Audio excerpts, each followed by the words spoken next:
So a community solar array, at least in the New York definition, is a solar farm that's interconnected to a utility, let's say National Grid. And it generates dollar credits with every kilowatt hour that it produces. Those kilowatt hours are applied against a rate, which in New York is called the VDER rate, the Value of Distributed Energy Resources. And that's what generates its dollar credits.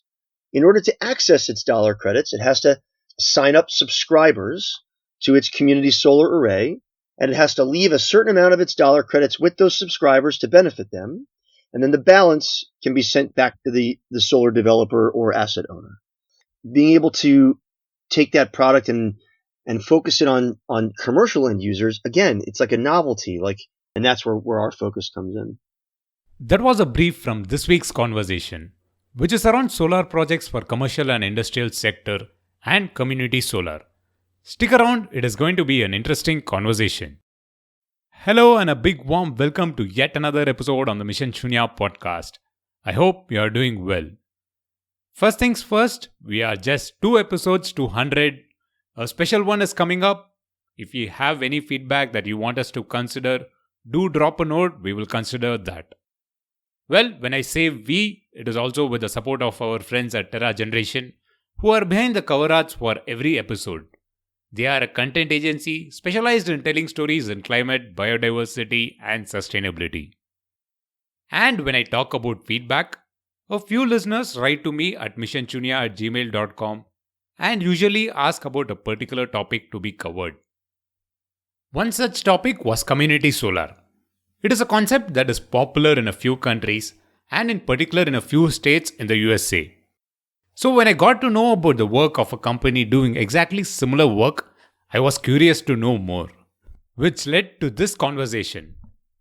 So, who's our guest and what does Catalyst Power specialize in? My name is Gabe Phillips. I'm the founder and CEO of Catalyst Power, and we are a decarbonization platform focused on the middle market and independent commercial and industrial business owner in the US. So before we get started with discussing about your entrepreneurial journey with Catalyst Power, I think you've been in the energy space for a little longer time before that.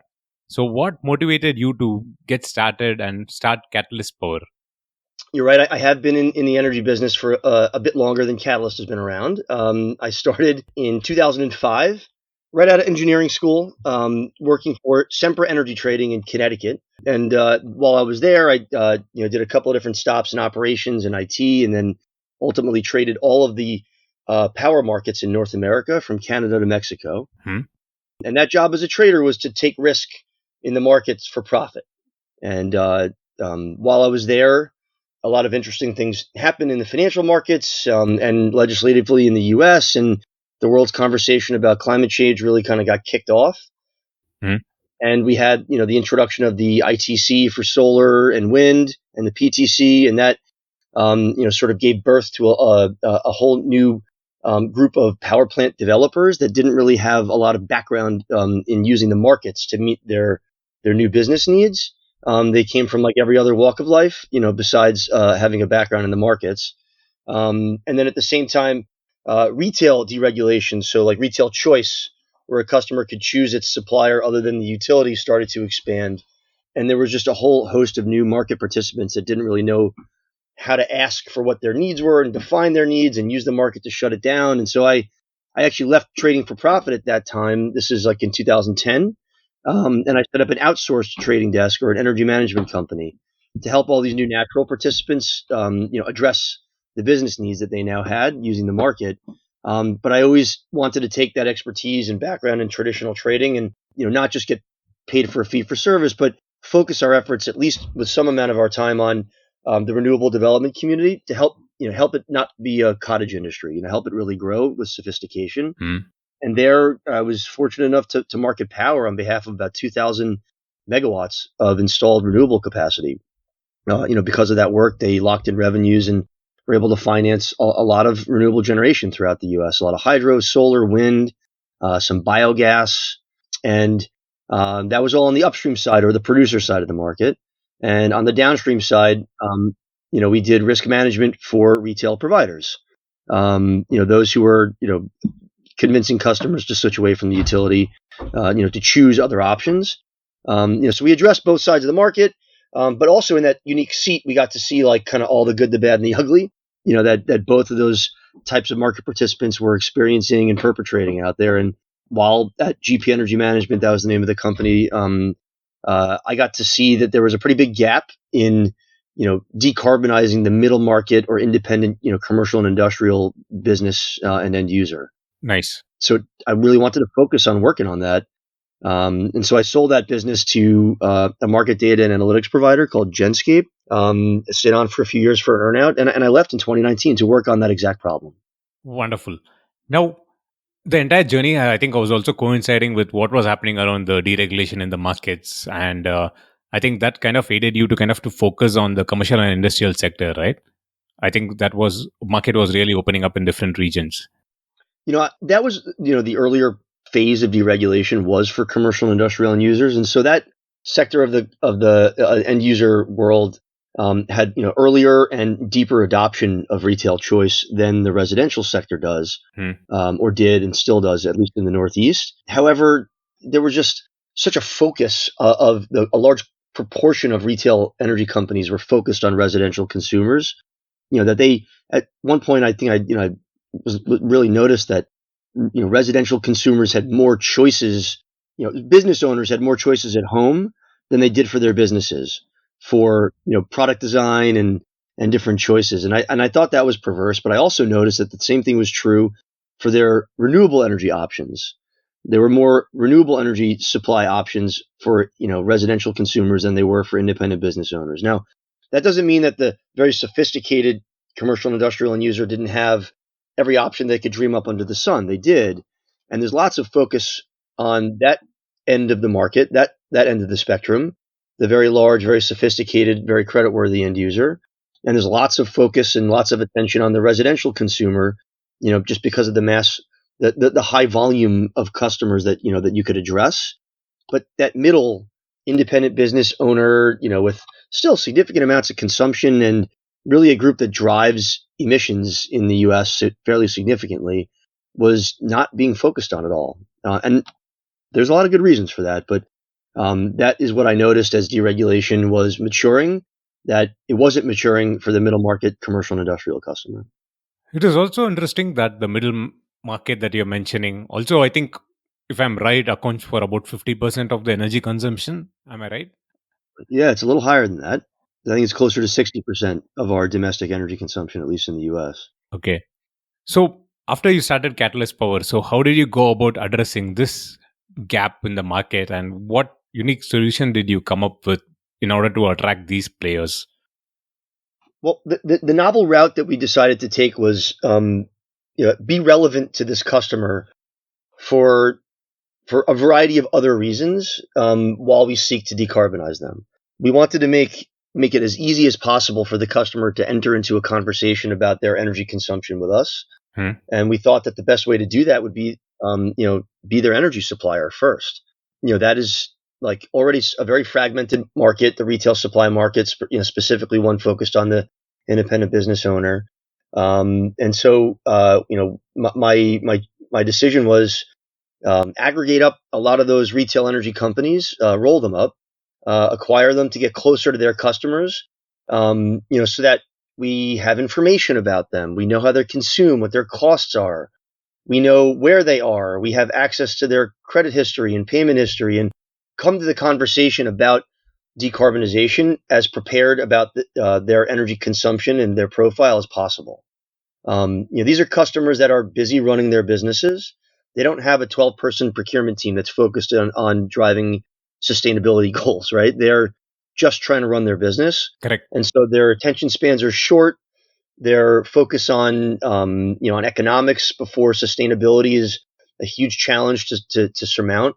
And we needed to make sure that we were going to remain solvent throughout that lengthy sales cycle, as well as come to them, halfway up the learning curve about who they are and what their needs were. So that's how we chose to address the problem and get in front of these customers is, first provide them with a service that's essential, and then let them know that, for no additional cost and only a modest amount of work and time, we can implement some sort of decarbonizing solution for them.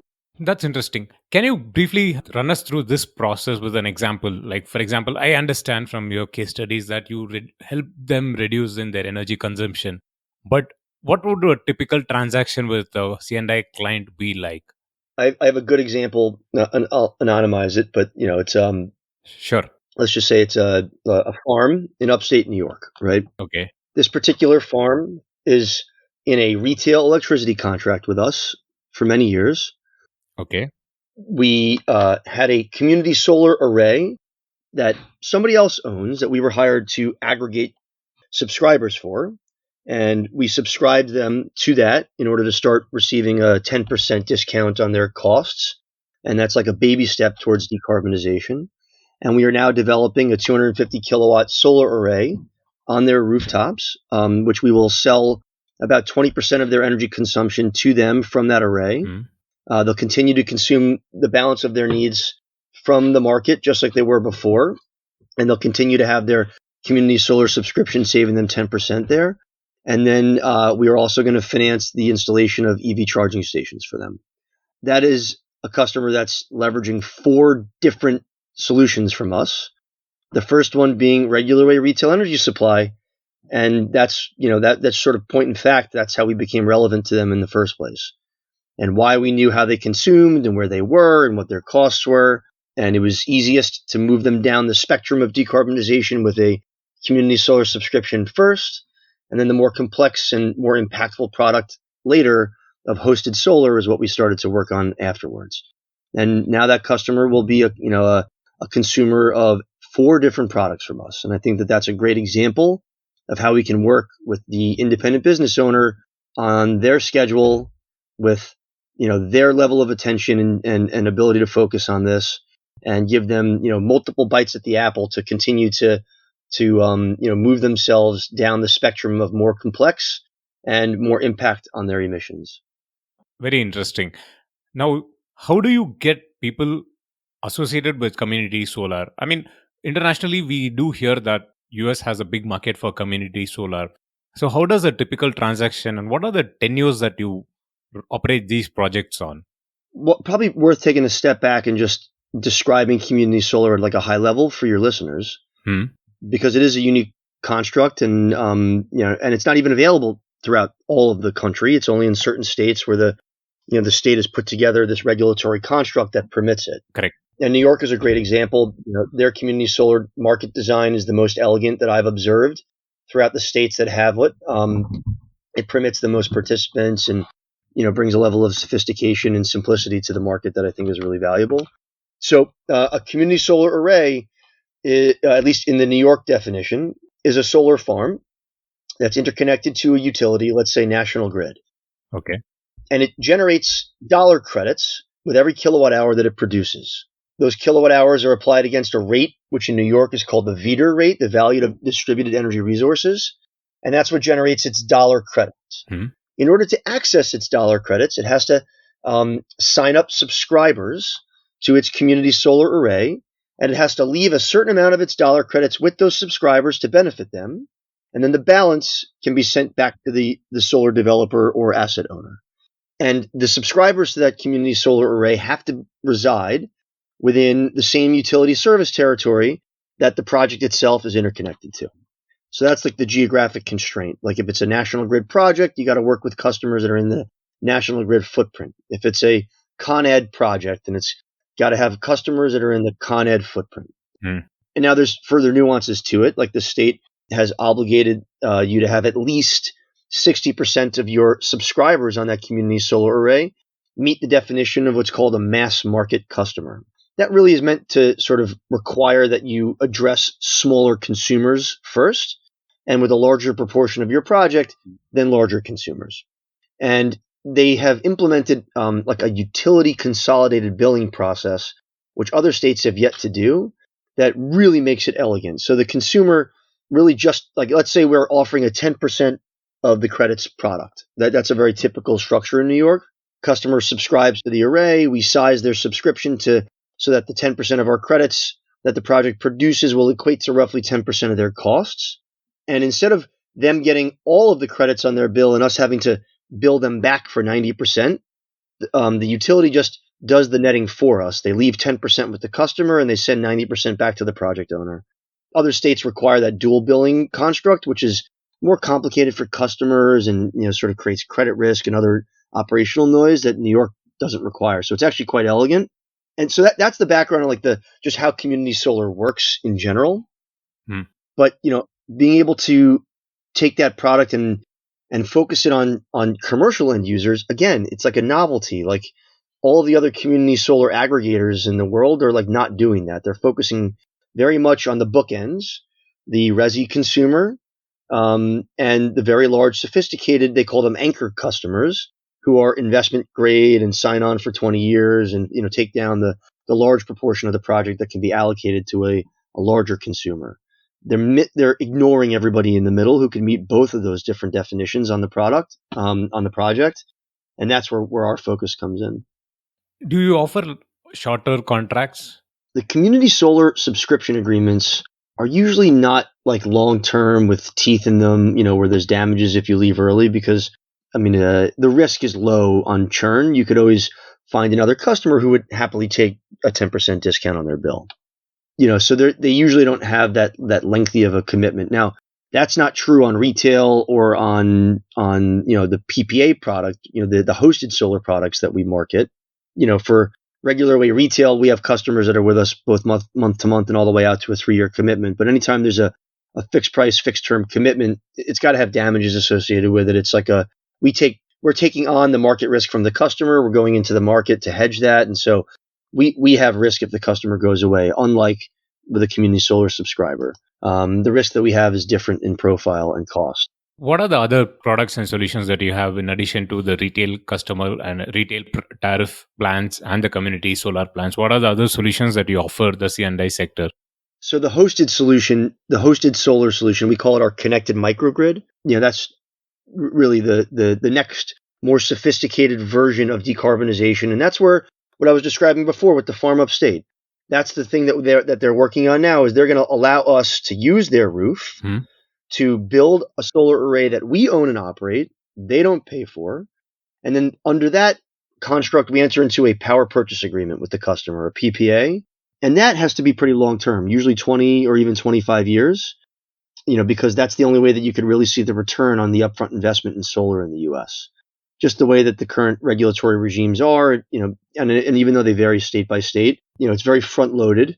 You have the investment tax credit, which has been enhanced through the IRA, but that's been there for a long time. That's an upfront benefit that you can monetize. And then after that, you've got to hang around with that customer and that project for at least 20 years to see the return on your equity, not just the return of equity.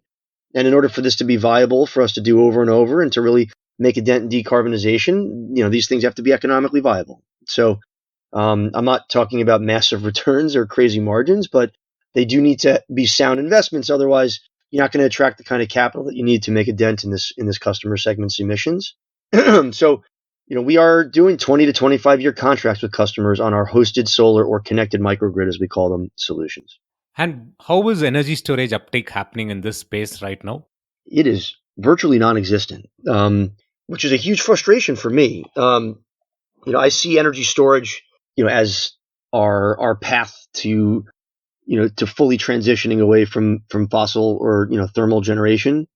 At the moment, the market is just not mature enough from a variety of perspectives to really support the more challenging economics and size and sort of operational considerations of these smaller storage projects. Now, I think that's going to change quickly as more and more battery manufacturers come into the market, the supply chain stabilizes, and folks like us who are in a unique position to take advantage of avoided costs or revenue streams that like a standalone battery developer couldn't do, start to get access to some of that, some of the parts of that supply chain that are more stable for us to work with on the C&I side. We should start implementing batteries in our solar installations in the coming year or two, is my hope. But it just hasn't worked yet. You do mention about the market conditions and the policy enablers in this context. The biggest announcement that came up recently was the Inflation Reduction Act. So how do you think that's going to help the market in the next few years? It's going to help the market in the next few years in a variety of ways. It's not like it was a silver bullet, though. It didn't solve the entirety of the challenges that the solar market has still for being economically viable in the U.S. That being said, it helps, right? So it increased the ITC, which just simply increased that upfront value of the tax credit. Okay.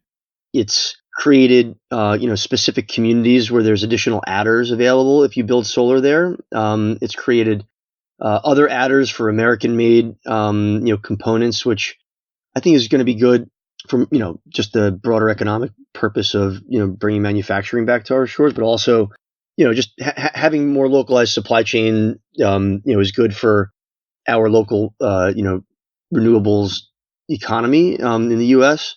But we're still trying to figure out some of the changes that the IRA has created, in the tax credit market, namely a concept called transferability. We're still waiting for IRS guidance on that and how that will really function. But the ability to take the investment tax credit that a project has and to simply transfer it to another party rather than having to do these relatively complex financial gymnastics to implement tax equity is going to be a benefit, pretty significant benefit, I think, for the solar market right now, specifically C&I. The investment tax credit monetization strategies that are used typically, are either generally a partnership flip structure or a sale leaseback or some other sort of financial engineering that allows you to transfer that tax credit to another party. And they're very expensive to implement. They're expensive to close.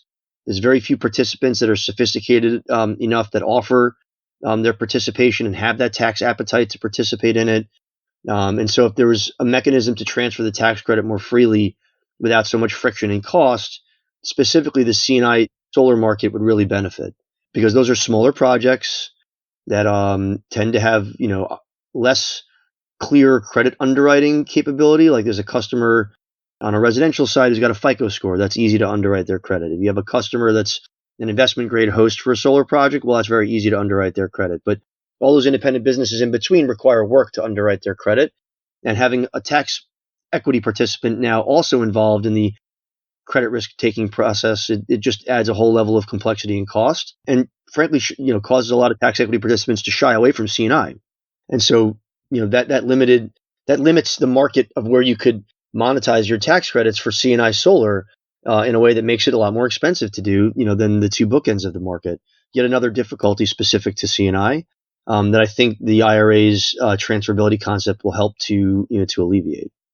It's interesting to note that overall, in the big picture, that's definitely a good sign that the IRA is there. But as you rightly said, there are still nitty gritties in the process, in the system, so that until everything is ironed out, the benefits can definitely not reach the end consumer. So that's a valid point that you make.